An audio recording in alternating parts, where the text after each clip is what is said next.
Once at least the New World has furnished to the Old World a reigning, actual king. Once, for 13 years, a monarch, sitting on a throne in America, ruled thence an ancient kingdom in Europe.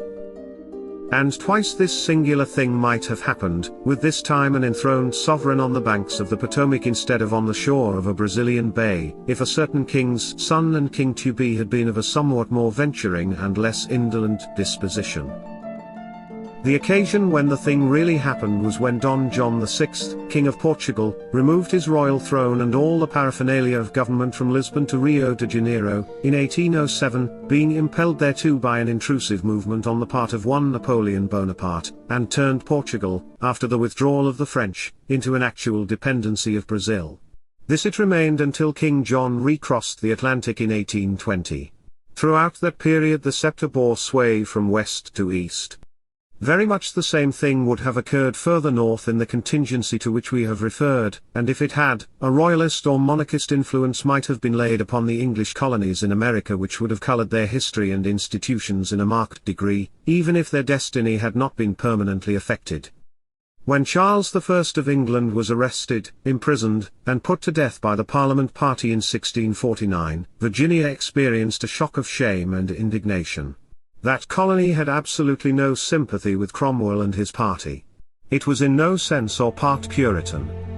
The Cavalier sentiment dominated it completely, for though the bulk of its inhabitants came out very poor, and were as far as possible from being gentlemen, they were not at all of the material of which Roundheads were made, nor had they any influence in the government of the province.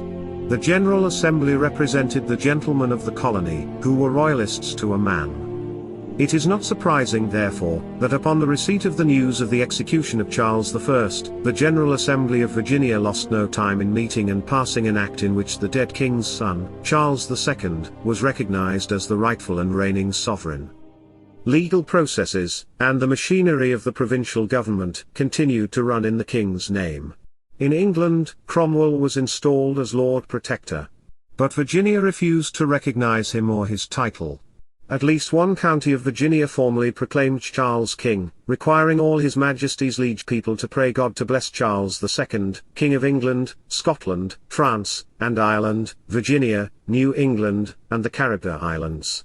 This was the first appearance of the term King of Virginia, a title which was destined to be heard again somewhat later. Nor did the people content themselves with proclaiming Charles king. In 1650, Governor Berkeley sent Colonel Norwood to Holland to invite the prince to become the ruling sovereign of what Raleigh had called the new English nation on this side the water.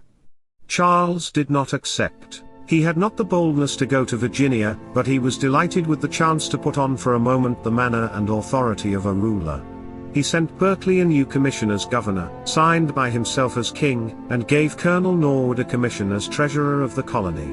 Both commissions were honored in Virginia. The colony, indeed, with Barbados in the West Indies, virtually constituted itself the dominion of King Charles II, and it is in memory of that assumption of the whole kingdom's prerogative, as the Virginians believe, that the state is called the Old Dominion today. Nor did the people propose that their allegiance should remain merely nominal. They essayed actually to cut the connection with Cromwell's Commonwealth, and maintain themselves as the sovereign remainder of the English realm. They succeeded in maintaining this position for a considerable time. Until, that is, 1651, when Cromwell's government sent 3 ships of war to reduce the Virginians to submission. As all the principal settlements were within easy reach of navigable water, and had not developed sufficient back territory by means of which to support themselves, it was impracticable for them to hold out long. They were obliged to submit. Cromwell treated the province oppressively, and forbade the other colonies to trade with it. It is not at all surprising that Virginia, which in the meantime had become the place of refuge of many more royalists, took steps to throw off the Puritan allegiance as soon as possible after Cromwell's death, and sought to anticipate the restoration of the Stuarts. Sir William Berkeley, whom Cromwell had displaced with a Roundhead governor, was again called to the head of things by the people. He refused to assume the governorship at their mandate unless they gave him their solemn and formal promise to venture their lives and fortunes for King Charles II. This promise was given him by the unanimous voice of the electors. Berkeley then proceeded to proclaim Charles King of England, Scotland, France, Ireland, and Virginia. Virginia was once more the sole existing segment of the king's dominion. In Virginia, and in Virginia only, processes and documents were issued in his name. Charles was therefore really king in Virginia, though in very fact he was still living a lazy and rather low life in the Dutch towns, or eating, as a guest, the bread of the French and Spanish nobility. The Virginians, however, were not at all content with having set up a mere paper sovereignty for him. Berkeley had kept in touch, by letter and through messengers, with Charles, and had sent word to him, in Holland, before the Commonwealth had fallen, that he would raise his standard in Virginia if the king would give his consent. Once more he offered him a Virginian crown. Richard Lee was sent to Holland with a proposition from Berkeley to take the field for the king. It was even proposed that Charles should come to Virginia, and set up his throne there. The king once more sent cordial thanks to the Virginians. But he did not accept their proposition. We can imagine that along one side of his nature it appealed to him, and on the other and commanding side it was quite unwelcome, that is to say, while it must have inflamed somewhat his ambition to be king once more and have done with the eating of the bread of others, it was quite in conflict with his natural indolence and moral cowardice. His first attempt to assert his kingship, when, on the field of Worcester, he was ignominiously defeated by Cromwell, had sickened him with all proceedings having the stamp of energy upon them. As a matter of fact, it would have been perfectly safe for him to raise his standard and set up his throne in Virginia. But he would not venture it. He would remain on the continent and await the turn of events. Ere long events made him king in England. The Commonwealth fell to pieces when there was no longer a strong hand to guide it. Charles landed shabbily, even squalidly, at Dover, almost sneaking into the country, instead of coming in triumph from Virginia, with a kingly new world in his hand, as he might have done if he had accepted Berkeley's invitation. If, after his defeat at Worcester, he had taken advantage of Virginia's first proffer and of French assistance, and raised his flag in America, Charles might have affected the world's history very materially. There was no time when the Puritans were not in a minority in England.